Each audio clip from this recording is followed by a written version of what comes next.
Welcome back to that Arkansas basketball recap, recapping every Arkansas basketball game. Today we're recapping Arkansas's 115 to 61 victory over Jackson State. Not a ton to say about this other than, I'm glad you did what you got to do. You came out here, you win by 50, whatever this is. It's a lot. You know, what are you going to say? Like you're way better, you're way more athletic, and you look like it, and that's better than not looking like it, for sure. I think there were some positives to take away from this, besides just, hey, okay, cool, like you destroyed this team. One, you didn't just beat them by 30, which would have been like, all right, good. Hmm. You could have scored 140 if you wanted to, Yeah, you know. kept your starters in the Yeah. whole game. Yeah. Um, so like this really was like a real slaughtering that took place. And most of it was predicated on the defensive end. What I mean is that um, the defensive intensity looked better. It's kind of crazy because the way they came out and sort of guarded looked like more intentional and intense than the way they came out and guarded like Winthrop. Like they had more like tenacity to them. That's a good thing, because I would like to see that you're going to definitely have to do that on Thursday on Thanksgiving when you play Duke. But I did like that you were relentless kind of on the defensive end, that you were using your length and all that stuff. So that was, this is a much inferior opponent and everything. I get that. But sometimes you can sense, you can see when like the effort's there. I thought Billy wasn't going to let anyone off the hook to Hmm. like, just kind of mail it in or whatever. Like he said, hey guys, you got to get somewhere. You're not going to get on my level because you can't, but you got to chase me. You got to chase my level here, right? And I thought he was really good for that. Um, but yeah, I thought, it's good to see Ewing have a game. I thought that he was being assertive, which was good. He was getting steals. I tell you what, man. I mean, again, this is about an inferior opponent, but Ewing's got like certain skills that most big men don't have that are usable against good opponents too, right? Where you're Yeah, like, that's what hey, I was saying initially. Like he shows signs of being able to facilitate, and I do wish maybe they'd run him at the high post a little bit, the way they used to do Jalen. mhm. You know what I mean? Because I really like a big man once in a while catching the ball at the free throw line, and then being, if he's a good passer and he's got a good sense of where the defenses are and stuff, being able to. There's a lot of good passes and even maybe hockey assist type passes that you can do from there Yeah, if you he's have a smart, quick minded, and yeah, also the ability to actually accurately make a pass, which he yeah. does have. Yeah, no, he's a And, good he's a good passer. like no well, doubt about I it. always think people underrate that skill, which is to be a good passer, you have to have two things that are almost like innate. It's like you have to have the mind where you see all of the angles and the geometry of the defense and stuff. And then you have to be able to actually physically accurately put the English on the ball to pass through small Yeah. windows and make the right pass. Now, sometimes a pass opens up and all you have to do is see it and anyone could make it. But most of the time, like really good passers, Steve Nash stuff, they have literally like, it's like a football arm or a baseball arm where it's like they have a talent for being able to. It's no different than shooting a shot, like being a good shooter. It's like being able to throw a ball with a little bit of backspin on it and go between some two defenders and hit a guy in his chest is a real skill. And it does appear that, Ewing has a little bit of that.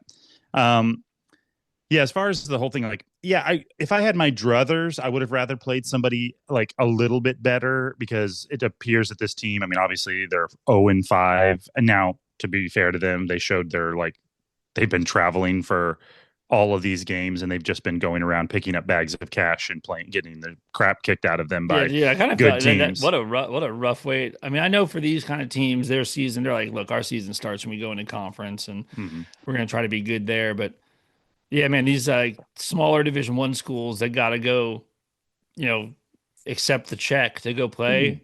Man, Yeah, the it's just the first way month it of is. the first month of the season is rough for them. You feel bad. You're like, man, you're just like, yeah, you pay us, we'll come in here and let you just work us, man. Because it was like they were just, I mean, the way the what you know what here's one of the things that I think is translatable is Arkansas beat this team worse than all those other teams beat this team. And I think the reason it happened is the length, where like you just saw that like what Arkansas wants to be, man, they are long. And you got no reason not to be pretty good on defense if you want to be, because like there's no windows, man, if you play it right. Yeah, and like I said, I would have preferred to play like, you know, I don't know, Winthrop or Tulsa or somebody that's like a little bit better and you beat them by 25 and they're Hmm. like an okay team and it's like a battle like where you're 5 points better in the first 10 minutes and then you're 10 points better in the next one and like you see it. This was hard, really hard to know. But I mean, as you were playing this game, this is the opponents on the schedule. You couldn't ask for much more. I mean, they did play well, and I mean, they still. It was probably good to have a bunch of guys like Wagner and people see shots go down. I agree with you that their energy was good. I thought Brazil right out of the gate, even though he didn't have a ton of success, but he was, going after blocks, going after ripping down rebounds. And so, like, yeah, I thought their energy was good. Obviously, Billy was crazy. Everybody played fine, and you couldn't ask for anything more. It's just hard to know if you can build anything from that because of how inferior the opponent was. And to a degree, it's like, when you that's why I almost prefer the game where it's like you're better and you're better by 5 points every 10 minutes and you can Yeah. just see it play out, because there is a point where when you snowball a team and you're up by 25 in the first 13 minutes, it's just hard for them to play. Like, what were they going to try to like risk their knees and ankles? It's like it's over. You know what I mean? And Yeah. so there does become a little bit of like just olaying guys to the basket. It's like if you see Billy take that first step and you're just like, well, he's kind of got the step on me. I guess I'm just going to like kind of move out of the way and let him dunk it because I don't want to get hurt and we're down by 35. You know what I mean? So Yeah. it really is hard to glean much, but yeah, I mean, they played good. They played hard. Cal seemed fired up. It Yeah. seemed like a good warm up game. So Yeah. I definitely am still very nervous about some of the flaws. I did like that in this game against an inferior opponent. It would have frustrated me if it had been just one-on-one basketball and we just chucked up threes and we were just having a good shooting night because No, these guys couldn't stay in front of us. I like those 24 assists. They passed the ball a lot, and I did like that. And that is what you should get it, because you're not going to be able to pass that. Obviously, the passing lanes and stuff aren't going to be that open against Duke, but we got to get in the practice of it. Guys Yeah. got to move the ball, and we got to get those easy buckets. Dude, I love the high percentage buckets. But I I still am like, if I mean I'm nervous, dude. I wouldn't put money on Arkansas going into Duke. You know what I mean? Or not going into Duke, but like they watching Duke, they look like they have more things figured out than we do. You know what I mean? We look like we're still learning in some places and stuff. I We look hope like we can step it up. we look like we have more things figured out than Kentucky, though. So there's that. There's the consolation. Yeah. Our guys look like they don't. I don't. Maybe I'm wrong, but I don't sense any animosity or anything like that. Mm-mm. No, no, that it doesn't seem like the team's not getting along or anything like that. That doesn't seem like a thing. Like they seem pretty together, Mhm. which is good. I mean, yeah, I thought like this. The things that are good about this game, I think, are like you need Ewing to have a game where he remembers that he can play basketball and stuff. Where you're like, okay, good. That feel good? Did you like?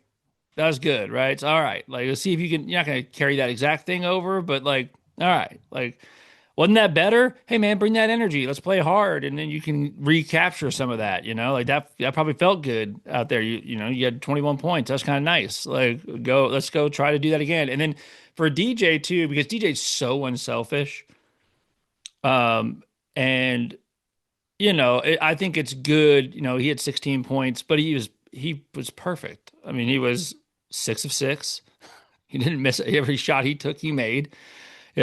He's dunking the basketball. He's hitting threes. He's perfect from the foul line. He dishes out 7 assists. He has 3 steals. You're like, and I get it. Like, you're not going to do that every game, but like, I'm glad he had that game before are going into Duke where you're like, hey, man, all right, see, because like, he's not going to be, you don't need DJ Wagner to be your leading scorer, a whole bunch of stuff, but there's going to be games where you're going to need him to be like, hey, I was the best player in the country out of high school too, and you know, Yeah, and uh, I think regardless, I think you're going to need 12 from him every game, or at least if you're going to be really good, I'd like to see yeah, 12 and up, not in the yeah, not in single digits. I don't want to see yeah, 4 and 6 points from him. Not when he's on the and court that and much. to do that, he's going to have to be really efficient because he just doesn't shoot the ball that much. Hmm. I mean, like he had 16 points this game. He still only took 6 shots. Like so he's just not going to be a guy. It's just not him. He's like I don't know if you're going to see DJ take 20 shots in any game this year. I don't know if he'll do it. Yeah, and It's I did like that the two guys that have been the leading scorers seem to kind of, I mean, not intentionally in any way, but they didn't eat up all the shots oh, when like what they when take? they probably could have. Acuff took 9 shots, and Thomas took 6 shots. Like, yeah, they were. I mean, That's what I'm saying. Like, you they've could been have seen it against they this competition, yeah them just having fun out there after they get a 30 yeah point lead, and you could have seen them just start chucking it. yeah You know what I they mean? they And did not, they yeah. didn't do that. So No, not at that, all. And I think that was like on purpose for sure. Like, that wasn't just like how the game went. Like, it oh was yeah, very Cal intentional. was definitely. I mean, just, he was trying to get them to pass the ball, to swing the ball, to like get the defense moving And that's before a you get real shots up. and that's a real positive thing that he was able to say, "Hey, this is what I want you to do," and they went out there and did it. I mean, this might be the last game where Malik takes 6 shots. I bet it is, unless he's in serious foul trouble or something. But the fact that he's just willing to do that, and say, okay, like, and he was still good. He had 13. He was 4 or 6. He had 13 points. Was hit 2 or 3 threes. He was still good. And that's a good thing to see. Acuff was fine. He had 10 points. Um, went 2 of 4 from three. Uh, I think he was fine. I mean, he could have drove to the basket kind of whenever he wanted, didn't. That's good. Getting other people involved. Yeah, Um, I mean, I think if you're going to hope that anything Knox comes out of Knox can this, stop trying to fight people. I don't need that really. yeah, especially when you're up by that much. Yeah, dude. Yeah. I mean, I like Um, that. I like that you care and that you're not. it was the not after you were separated, like Yeah. you got to calm down because first off, Did that guy hit that it? Did guy's that guy's tiny. hand? Did that guy's hand hit him in the face when he swung? Yeah, It's and like, I mean, fair enough, but also, I mean, yeah. dude, I think if I've that hadn't happened, I think it probably doesn't escalate like that. I think the guy's. I don't think he hit him, but like his hand slapped him in the face, it's and I'm just sure it as just. it's just as a person. I mean, I get everybody has a temper. You get hit in the face, you're going to get mad and like maybe go after someone, or if somebody like wraps their arms around your neck and throws you to the ground, you're going to grab them and by the scruff of their shirt or whatever. It's after 30 seconds that you have been separated. It's like you're not. First off, you need to be you should feel relieved that you're like, yeah, I'm glad I didn't actually punch that guy or take a swing because that would be devastating for like who knows what the consequences of that are. Yeah. But like also at that point you got to go, they're not going to let you go fight him, and Yeah. you shouldn't want to. Yeah. Like your career is more important than this little skirmish, and even if he slapped you in the face, it's like at some point you got to go, you can still be mad, but like you have to put that in the context of like, well, I'm not going to get to go fight that guy now. Like they're not gonna. It's not gonna happen. It was funny that like so Pringle last game obviously like grabbed a guy by the jersey and then I think sort of showed restraint because I don't know that could have been worse. Um, but then this time when Carter was doing that, it was Pringle that was like, "Yeah, you're gonna have to get through me to get to him," and that's probably not gonna happen. Like so, you saw Pringle just dragging him off the court. Like, I don't know. Other than you know, old the big freaking Bosnian dude. I don't know if anybody can get through Nip Pringle on that team if he decides that you're not if you're going he wants you to go this direction, that's the direction you're going. Mhm. But I thought Joe Klein was kind of funny on the broadcast talking about how he was happy to see or Isaiah Sealy I was real happy to see that he was still he was On the not, bench. that he wasn't in street clothes or Hmm. whatever. Hmm. He said, how you get kicked out of a game that you didn't play in? Yeah. Yeah, I don't think that'll happen before. I mean, those coaches created a wall down there. Yeah, yeah, no, I don't think that. Dude, you know who else is like the big enforcer guy too is Ronnie Brewer because you did see like once Pringle got sort of knocks to Brewer. Brewer's a pretty big guy these days. Yeah, I mean, it's funny because on the NBA court, he always looked small. But Yeah. then, I mean, I've seen him in, I mean, I've seen him in a few places. I remember I had my kids and he had his kids at Crystal Bridges one Mm. time, or actually at the Amazium, and like, yeah, in real life, you're like, oh, God dang, if that guy walked into our pickup game, I'd be like, holy moly, this guy's, because you can, I mean, he's not huge, but he's He's 6'3", also 6'4", and he's he's also just just like, he's bigger than he used to be too. He's older, and he's a well, big dude. he's in the U of A freaking weight room all the time, and he's trying to keep that chest in front of that gut, as we all are, in our 40s. So you're like, if I can just keep my chest growing, no one will notice that I still eat pizza. You know what I mean? And yeah, no, he's a big old thick guy now. Um, yeah, I mean, I would say overall, hopefully, if something can come out of this game, it's that guys like Ewing, um, and maybe to some degree Sealy and these guys. I mean, basketball is such a game of confidence, and not just your own confidence, but the confidence in the people that the people around you have in you. I Yeah. mean, we always talk about that, like, especially because we do deal with a lot of girls basketball, and it's like it's even more accentuated with them because they feel a little bit more, and dudes are a little bit more like you can scream in their face and not have to have them worry about it as much. But with, I mean, anybody that's played pickup basketball, even if you're like kind of good, with the exception of just like sort of sociopath arrogant guys, which are some of those out there, and it actually can be a benefit in basketball. Guys that just like don't care if they miss, they don't care how anyone feels about them, they just go get theirs. Sometimes that works out for you, but most normal people, it's like, if you get on a team with guys that you like and they like you and they want to help you do what you do and they know what you do, like you can play so much more loose and free in your game versus you go walk up on, go to Buffalo, New York, which, man, I'm saying this because I did this, like, and go walk into a street ball game and just be like, hey, who's got next? I'll be on. It's so intimidating playing with guys you don't know that don't know you, and like you fumble the ball one time and you're just like, well, I suck. They know I suck, and no one Yeah. wants me to be here. And so every shot is so like you want it to go in so bad to prove to these guys, like, I can play. Sometimes I play. You know what I mean? And like, I'm not saying that the whole totally dynamic has been happening, but it's if you can't underestimate what it could mean for someone like Ewing who hasn't really been performing that well, and how that can kind of Yeah. psychologically build a little bit of a wall or snowball with your confidence versus like kind of people getting to see you make a cool pass and go, oh, and have your teammates kind of like, it gives you a little bit of grace in your mistakes and you don't have to Yeah. get so down on yourself. And it gives you more like, okay, everybody knows what I can do. So they know that like when I miss that shot, I'm not a loser. They want me to take the next one. Yeah. And hopefully, basically, if it can help him find his place in this team and be more comfortable with what he does, I mean, that could be huge because we need more uh, production from that position Yeah. Yeah. on all No, sides. for So, sure. And it was good to see Amir Brown know that it was his time.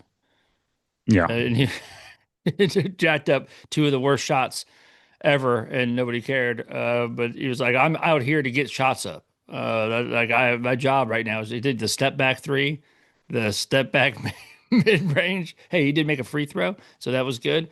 Someone gave him a lane violation, gave him a third shot at it. Crowd loved it, bench loved it.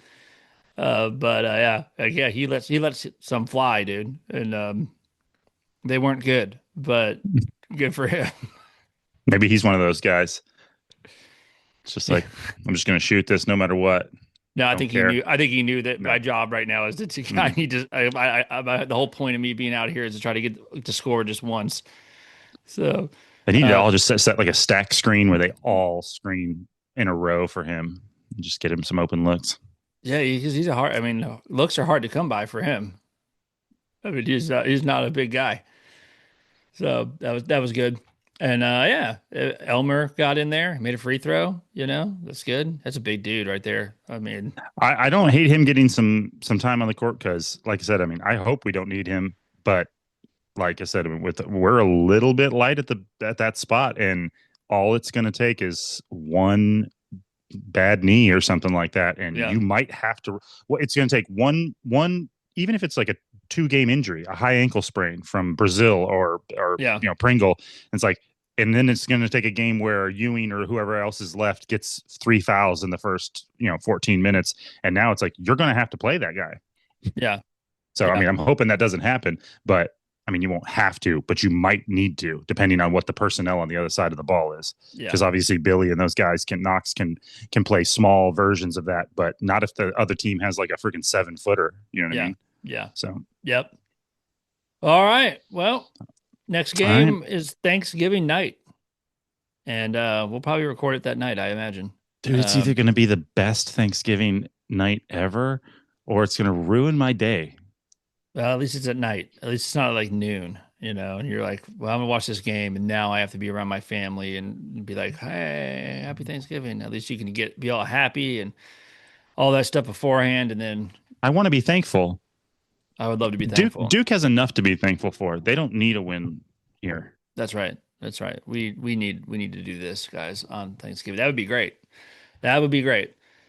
Also, this doesn't really matter, but blowing this team out is good for the Ken Palm, which is good because shouldn't you don't think it matters, but it does matter in the sense that the selection committee uses that stuff, and we've been dropping in the old Ken Palm because not because we've been losing, but because we haven't been winning by enough, and they take that into consideration. So this should, I mean, it's not going to help you a ton, but you won't slide any, you won't. It stops the slide. You're probably going to move up a couple spots. You definitely aren't going to move down any spots. That's good. Dude, there's now with AI, there's got to be somebody who can run an algorithm and be like, okay, is Kentucky and teams like that, the Kentucky, the North Carolina, the Kansas, when they lose, do they fall as much as an Arkansas team, or when they No, lose, or where they win close, do they fall? It's like, no. how is there bias in like these algorithms? I mean,